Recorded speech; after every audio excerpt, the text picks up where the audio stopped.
C-channel is a waste of time.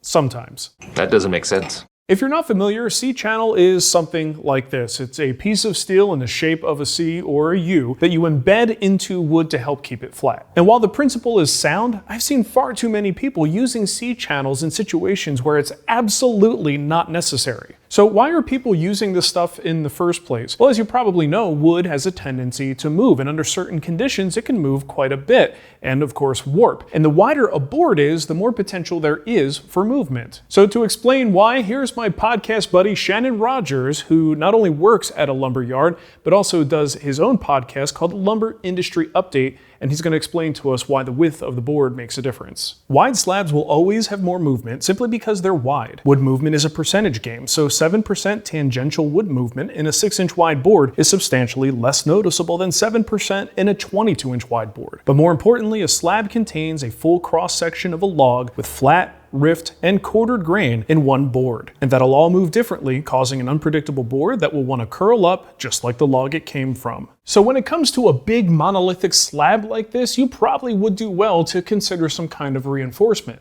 I mean, even if the slab starts out flat, with changing environmental conditions, things can happen and it could go wonky on you. So to help combat this potential instability, folks started to use this metal C-channel just as an insurance policy, and especially when you've got a really high dollar slab, it's probably not a bad idea. But I think what wound up happening was people would see these large slab tables being made and this technique used to help keep them flat, and just assume that this applies to any large tabletop. So even if they're making them from smaller kiln-dried boards, people started to use C-channel on them, and it's just really not necessary. Regular tabletops are comprised of smaller boards, glued up to make one large panel. Those smaller boards are more stable individually, and collectively when glued together as a panel, they should stay fairly flat. And if the boards are well dried, stored properly, milled carefully, and glued together correctly, there shouldn't be a lot of surprises most of the time. By the way, if you want some more tips and tricks for how to make panels that stay flat, check out the link I'm going to put in the description for you. Now, I said that those panels should stay flat most of the time, and that's pretty much because wood is a natural product. Things happen, and sometimes the boards just do what they're gonna do. That's just the way woodworking works. But in my almost 20 years of woodworking, I have never used C-channel on anything, ever. The only reason I have one is because I expected on a recent project I was gonna need it. Turns out I decided I didn't need it, and I've never really had any major issues. I mean, maybe it's just one of those goofy woodworker pride things, but I really just don't like using metal fasteners in my projects any more than I have to. So unless it's absolutely necessary, the very last thing I'm gonna do is defile a tabletop by shoving a piece of steel into it. That's right, I said defile. But keep in mind, I'm not just letting my tabletops go defenseless against potential wood movement. You know the bases that we build? Well, they're not just there to bring your food up to eating height, they're also there to help support the structure. And overall, the frame itself can help keep, or at least promote, flatness of the panel over time. Eating height.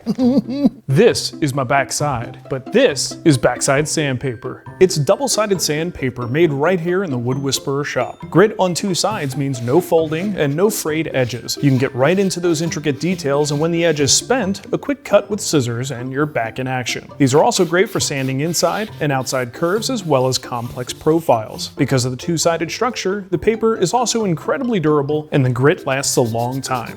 Now, I've actually been using this stuff in my shop for about 10 years now, and the guy who used to make it decided he was leaving the country and asked me if I would take over the product. So that's why we're giving it a shot. I at the very least want to be able to make it so that I have it in my own shop. So if you want to check this stuff out, go to backsideSandpaper.com. Thanks for your support. All right, so put on your jackets, kids. We're going outside on a little field trip. Let's go take a look at some of the projects from my past made of solid wood, no C-channel, and see how they're holding up. First up is the crisscross dining table made in late 2022. The base has very little structural support, but in spite of that, there's only a small cup in the middle. Hardly noticeable unless you have a straight edge on the surface, but that gap is really only enough for a few sheets of paper, so it's doing all right. But that's a recent project. How about something older? This is a trestle table I made back in 2017. It was made in Denver, now lives in Missouri, and support for the top comes from the trestle base and some additional supports. The top has a couple of minor low spots, but nothing more than maybe a 1/16 of an inch, and nothing that's remotely noticeable in use. Not old enough? Well, how about this gem? Another trestle table, but this one is from 2010. It started life in Arizona, moved to Denver, and now it's in Missouri, where it serves as our kitchen table in the shop. Made from 2 large pieces of mahogany, you could see it's still super flat.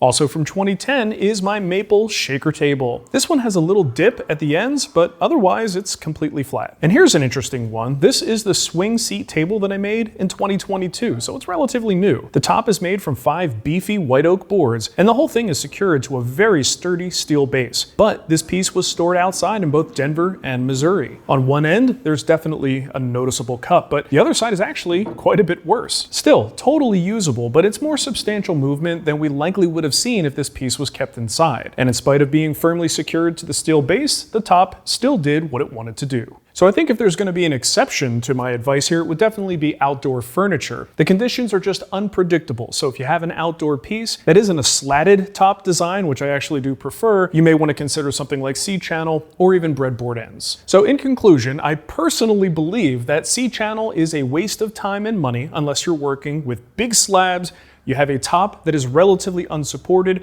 or you're putting this thing outside. Oh, and another point about C-channel to keep in mind is that it is not infallible. It's not a guarantee. There are some cases where the wood movement is actually stronger than the steel. Check out this example I found on Reddit from user XXXX Hawk 1969 XXXX. His white oak tabletop said, "Thanks for the steel bar up my poop chute. Hold my beer." Now, all that said, there's really nothing wrong with using C-channel, especially if you're just doing it as an insurance policy. If you're building a piece for a client, the last thing you want is a callback because the top decided that it didn't want to be flat anymore. So I can totally understand why people use it, but there are just a lot of cases that people are using it, and it's just adding to the cost, the time, and the effort put into the project when it doesn't really need to. So what's your experience with C-channel? I would love to know, especially if you're using it on non-slab pieces. Do you find it totally necessary? Do you like it as an insurance policy? And has it really saved your butt one time? Tell us all those stories in the comments.